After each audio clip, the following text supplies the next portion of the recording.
All right, picture this. I'm standing in the kitchen of a lake house I didn't even know I owned, boxes stacked to the ceiling, the smell of diesel from the moving trucks still lingering. And this woman, Evelyn Hartwell, storms in like she's the queen of the damn county, flanked by two goons with barely hidden pistols, telling me my dead dad's body isn't even cold yet, and I've got no business being here. She's got this sickly sweet perfume that's choking the air, and outside, I can hear the rumble of sheriff's cruisers pulling up, ready to haul me off for trespassing on my own property. I'm Lucas Bennett, 34, just back from my third tour in the Marines, and in less than an hour, my life's turned into some kind of twisted crime drama. This all started 3 days ago when a lawyer's call blindsided me. My dad, Thomas Bennett, a man I hadn't spoken to in a decade, left me everything, including this lake house on Willow Creek, a place I'd never even heard of.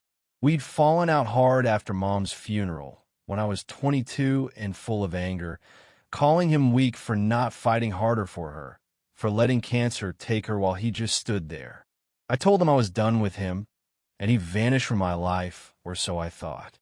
Now here I am, holding a key to a house that smells like dust and secrets, with fresh boot print size 10, tactical tread, leading to the basement like someone knew Dad was gone before I did. Evelyn's standing there, all fake smiles and sharp eyes, her pearls glinting like she's about to sentence me to death. "You don't belong here, Lucas," she says, her voice dripping with this smug certainty, like she's already won. "This lake, this community, it's mine. Sign the deed over to the HOA, or you'll regret it." I'm holding the paperwork, deed, will, death certificate, all legit, but she doesn't even glance at it. Instead, she pulls out a bedazzled phone and dials 911, loud enough for me to hear every word. "This is Evelyn Hartwell, president of Willow Creek HOA. We've got an armed intruder, military-trained, threatening my life. Send backup now." I'm standing there, jaw on the floor, holding nothing but a box of Mom's old photos. No weapon, no threats, just a guy trying to move into his dad's house. The sirens are getting closer, and my gut's screaming this isn't just some HOA power trip, this is something darker. Evelyn's goons block the door, their hands twitching near their jackets, and I'm running through my options. Run? I look guilty. Fight? I'd be dead. So I stand my ground, hands up, as Deputy Carter rolls up, his hand already on his holster. He's young, maybe 26, and there's this flicker in his eyes, not adrenaline, but fear, like he's caught in something bigger than him. "Hands behind your back," he says, but his voice cracks, and as he cuffs me, he whispers, "She's got everyone, man. Just go along for now." That's when I know Evelyn's not just bullying me. She's running this whole town like her personal fiefdom. They drag me to the station, tossing my house like it's a drug den. But here's the thing: Evelyn didn't know Dad had this place wired like a CIA safe house. Hidden cameras, mics, the works, all streaming to a secure server. And she definitely didn't know Dad owned 60% of her precious HOA, a fact buried in the paperwork I found later. See, my dad wasn't just some retiree fishing on the lake. He was building a case against Evelyn, who's been using the HOA's private dock to move something far worse than drugs. People, kids, families, sold like livestock, shipped through Willow Creek to God knows where. I'm out of lockup in 4 hours, thanks to my old Marine buddy, Sarah Klein, a JAG lawyer who tears through their flimsy charges like wet paper.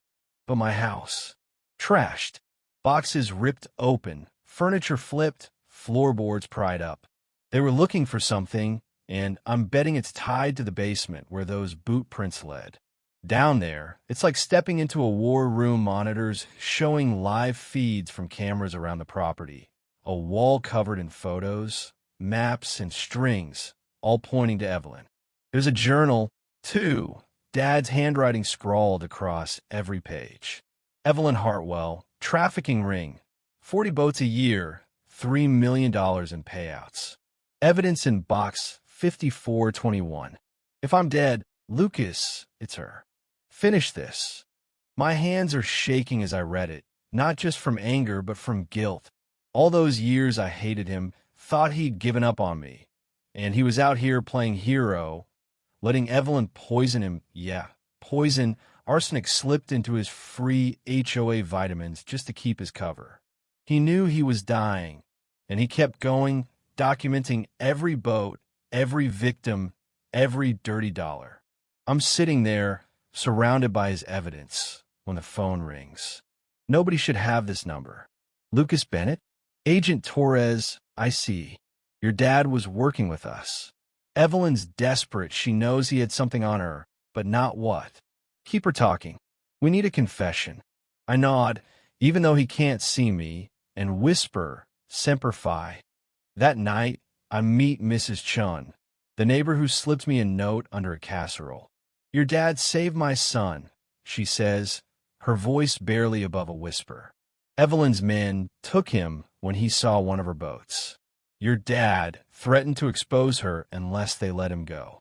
She shows me her own evidence wall photos of missing kids, fake death certificates, all tied to Evelyn's operation. She's got half the town in her pocket, Mrs. Chun says. The sheriff, the fire chief, even Deputy Carter, his mom's medical bills are paid by her charity fund. The next night, I see it for myself. 3 boats, no lights, gliding across the lake to the HOA's dock. Men with rifles herd people, kids included in advance. I'm filming from the shadows, heart pounding, when Carter grabs me. You're going to get us both killed, he hisses, but he's not arresting me. He's crying, torn up about his mom, about the things he's done to keep her alive. Help me stop her, I say, and for a second I think he might, but he just walks away, muttering about evidence she's got on him. The HOA meeting's the next day, and Evelyn's got it all planned, fake psych reports to lock me in a mental ward, a judge in her pocket to sign the papers. I walk in, Dad's watch on my wrist, set 15 minutes fast like he always kept it, and the room's packed. Local, sure, but also out-of-state muscle, guys with cartel tattoos and dead eyes. Evelyn's up front, all business in a black suit, like she's about to deliver my obituary. Lucas Bennett's a danger to our community, she starts, waving forged documents about my PTSD and violent tendencies. I let her talk, then pull out my phone, hit play, and her voice fills the room. Your dad thought he could ruin me, Lucas. 40 boats this year alone. You think one more body in the lake matters. The crowd gasps, and Evelyn's face goes white. That's fake, she screams, but I'm not done. I hold up Dad's journal. 3 years of evidence, Evelyn. Every boat, every kid you sold, every cent you laundered. Then I drop the bomb. Oh, my dad? He owns 60% of this HOA.